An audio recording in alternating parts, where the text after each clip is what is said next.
ಸ್ನೇಹಿತರೆ ನಮಸ್ಕಾರ. ಈ ಒಂದು ವಿಡಿಯೋದಲ್ಲಿ ಕರೆಂಟ್ ಮಾರ್ಕೆಟ್ ಔಟ್ಲುಕ್ ಮತ್ತು ನಿಫ್ಟಿಯ ಟೆಕ್ನಿಕಲ್ ಲೆವೆಲ್ಸ್ ಬಗ್ಗೆ ಡಿಸ್ಕಷನ್ ಮಾಡಕ್ಕೆ ಹೋಗ್ತಾ ಇದ್ದೀನಿ. ಸ್ನೇಹಿತರೆ, ಲಾಸ್ಟ್ ಒಂದು ವಾರದಿಂದ ಮಾರ್ಕೆಟ್ ಒಂಥರ ಕೋತಿ ರೀತಿ ವರ್ತನೆ ಮಾಡ್ತಾ ಇದೆ.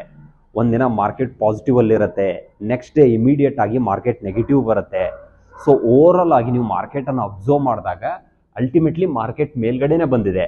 ಆದರೆ ಲಾಸ್ಟು ಒಂದು 2-3 ತಿಂಗಳಿಂದ ಮಾರ್ಕೆಟ್ ಏನಾಗ್ತಿತ್ತು ಅಂತಂದ್ರೆ ಕಂಟಿನ್ಯೂ ಆಗಿ ಕೆಳಗಡೆ ಬರ್ತಾ ಇತ್ತು ಡೊನಾಲ್ಡ್ ಟ್ರಂಪ್ ಅವರ ಟ್ಯಾಕ್ಸ್ ಟ್ಯಾರಿಫ್ ಇಂದಾಗಿ.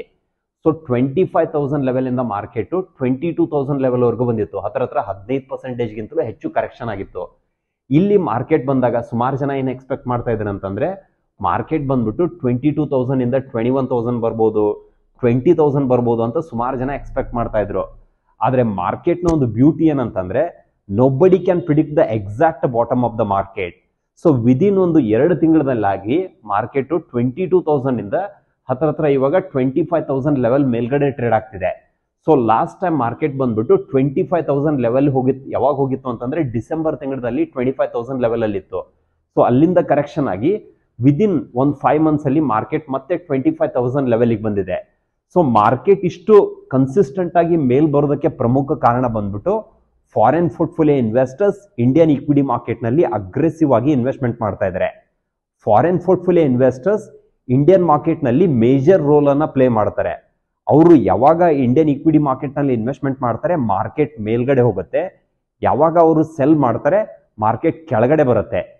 ಸ್ನೇಹಿತರೆ, foreign portfolio investors Indian equity market ನಲ್ಲಿ ಇನ್ವೆಸ್ಟ್ಮೆಂಟ್ ಮಾಡಿದಾಗ ಮಾರ್ಕೆಟ್ ಯಾವ ರೀತಿ ಮೂವ್ ಆಗಿರುತ್ತೆ ಅನ್ನೋದಕ್ಕೆ ಕೆಲವೊಂದಿಷ್ಟು ಉದಾಹರಣೆಗಳನ್ನ ಕೊಡ್ತೀನಿ. 2008ರಲ್ಲಿ ಅಕ್ರಾಸ್ ದ ಗ್ಲೋಬ್ ರಿಸೆಷನ್ ಇರುತ್ತೆ. ಇಂಡಿಯನ್ ಮಾರ್ಕೆಟ್ನು ಕೂಡ ಮೋರ್ ದ್ಯಾನ್ 60% ಕರೆಕ್ಷನ್ ಆಗುತ್ತೆ. ಆದರೆ 2009ರಲ್ಲಿ foreign portfolio investors Indian equity ಮಾರ್ಕೆಟ್ನಲ್ಲಿ ಮೋರ್ ದ್ಯಾನ್ $60 ಬಿಲಿಯನ್ ಅಮೌಂಟ್ ಅನ್ನ ಇನ್ವೆಸ್ಟ್ಮೆಂಟ್ ಮಾಡಿರ್ತಾರೆ. ಆ ಕಾರಣದಿಂದಾಗಿ ಇಂಡಿಯನ್ ಇಕ್ವಿಟಿ ಮಾರ್ಕೆಟ್ ನಿಫ್ಟಿ ಬಂದ್ಬಿಟ್ಟು, ಸೊ ನೀವು ಇಲ್ಲಿ ಅಬ್ಸರ್ವ್ ಮಾಡ್ಬೋದು, 2009 ನಿಫ್ಟಿ 2,500 ಲೆವೆಲ್ ಅಲ್ಲಿ ಇರುತ್ತೆ. 2,500 ಲೆವೆಲ್ ಇಂದ 6,000 ರೀಚ್ ಆಗುತ್ತೆ. ಕೋವಿಡ್ ಸಂದರ್ಭದಲ್ಲಿ ನಮ್ಮ ಮಾರ್ಕೆಟ್ ಬಂದ್ಬಿಟ್ಟು 12,000ದಿಂದ 7,500 ಬಂದಿರುತ್ತೆ.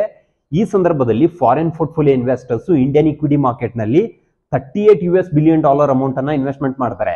ಆ ಕಾರಣದಿಂದಾಗಿ ನಿಫ್ಟಿ ಬಂದ್ಬಿಟ್ಟು 7,500ರಿಂದ 18,000 ಲೆವೆಲ್ ವರೆಗೂ ರೀಚ್ ಆಗುತ್ತೆ. ಈ ರೀತಿಯಾಗಿ ಫಾರಿನ್ ಪೋರ್ಟ್ಫೋಲಿಯೋ ಇನ್ವೆಸ್ಟರ್ಸ್ ಯಾವಾಗ ನಮ್ಮ ಮಾರ್ಕೆಟ್ ನಲ್ಲಿ ಅಗ್ರೆಸಿವ್ ಆಗಿ ಹಣವನ್ನ ಹಾಕ್ತಾರೆ, ನಮ್ಮ ಮಾರ್ಕೆಟ್ ಮೇಲ್ಗಡೆ ಹೋಗುತ್ತೆ.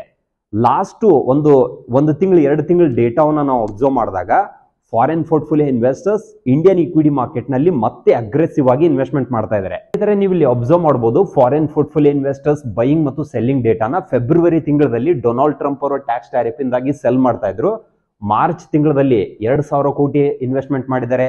ಏಪ್ರಿಲ್ ತಿಂಗಳಲ್ಲಿ 2,700 ಕ್ರೋರ್ಸ್ ಇನ್ವೆಸ್ಟ್ಮೆಂಟ್ ಮಾಡಿದ್ದಾರೆ. ಈ ಮೇ ತಿಂಗಳಲ್ಲಿ foreign portfolio investors 23,000 crores amount ಅನ್ನ ಇಂಡಿಯನ್ ಇಕ್ವಿಟಿ ಮಾರ್ಕೆಟ್ ನಲ್ಲಿ ಇನ್ವೆಸ್ಟ್ಮೆಂಟ್ ಮಾಡಿದ್ದಾರೆ. ಆ ಕಾರಣದಿಂದಾಗಿ ಮಾರ್ಕೆಟ್ ಕಂಟಿನ್ಯೂ ಆಗಿ ಮೇಲ್ ಹೋಗ್ತಾ ಇದೆ.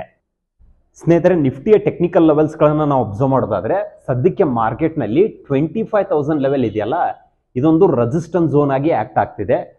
24,000 ಲೆವೆಲ್ ಇದೆಯಲ್ಲ, ಇದೊಂದು ಸಪೋರ್ಟ್ ಝೋನ್ ಆಗಿ ಆಕ್ಟ್ ಆಗ್ತಿದೆ. ಸೊ ಮಾರ್ಕೆಟ್ ಲಾಸ್ಟ್ ಒಂದು ವಾರದಿಂದ ಕನ್ಸಿಸ್ಟೆಂಟ್ ಆಗಿ ಮೇಲ್ ಹೋಗಿ ಹತ್ರ 25,000 ಲೆವೆಲ್ ಮೇಲ್ಗಡೆ ನಿಧಾನವಾಗಿ ಸಸ್ಟೇನ್ ಆಗ್ತಿದೆ. ಒಂದು ವೇಳೆ ಮಾರ್ಕೆಟ್ ಏನಾದರೂ ಈ 25,000 ಲೆವೆಲ್ ಮೇಲ್ಗಡೆ ಏನಾದರೂ ಸಸ್ಟೇನ್ ಆಯ್ತು ಅಂತಂದ್ರೆ ನೆಕ್ಸ್ಟ್ ಬಂದ್ಬಿಟ್ಟು 25,500, ಅದರ ನೆಕ್ಸ್ಟ್ ಲೆವೆಲ್ ಬಂದ್ಬಿಟ್ಟು 26,000 ಲೆವೆಲ್. ಒಂದು ವೇಳೆ ಮಾರ್ಕೆಟ್ ಏನಾದರೂ ಕೆಳಗಡೆ ಬರಕ್ ಸ್ಟಾರ್ಟ್ ಆಯ್ತು ಅಂತಂದ್ರೆ ನೆಕ್ಸ್ಟ್ ಸಪೋರ್ಟ್ ಬಂದ್ಬಿಟ್ಟು 24,000 ಲೆವೆಲ್ ಅಲ್ಲಿದೆ. ಮಾರ್ಕೆಟ್ ಇಲ್ಲಿ ಸಸ್ಟೇನ್ ಆಗೋ ಚಾನ್ಸಸ್ ಇದೆ. Friends, I hope you find this video useful. If you like this video, please to subscribe, please to share with your community. Thank you so much.